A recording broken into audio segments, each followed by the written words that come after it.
एकदम लाजिरवाणी गोष्ट आहे. इथं येऊन आम्हाला जर जेवण भेटत नसेल तर देवेंद्र फडणवीस साहेबांना सांगतो मी की तुमचा जेवढा खर्च असेल जेवणाचा तुमचा तो एकटा मी भरतो.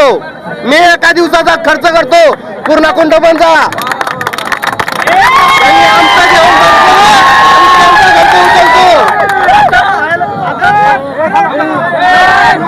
आता पाहायला गेलं तर आतमध्ये जे मराठी बांधव चिखलामध्ये बसलेले आणि आता पोलीस प्रशासनाची गाडी पुढे गेली आणि तिथं खडी आणलेली आहे. पोलीस प्रशासनाला काही करू द्या आम्ही इथून हलणार नाही. हा आमचा शब्द आहे. आरक्षण घेतल्याशिवाय बाहेर पडणार नाही.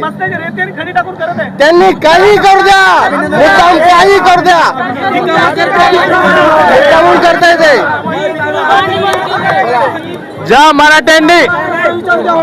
मराठ्यांनी महाराष्ट्र मोठ्या भावासारखा पोचला जगवला त्या मराठ्यांना आज हे फडणवीस सरकार, हा फडणवीस म्हणजे मराठा द्रोही माणूस याच्या नावातच खोटे. जर फडणवीस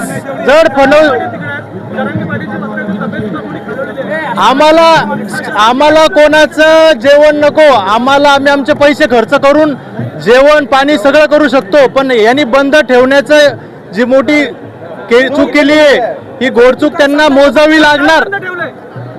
हॉटेलमध्ये पाणी बंद आहे,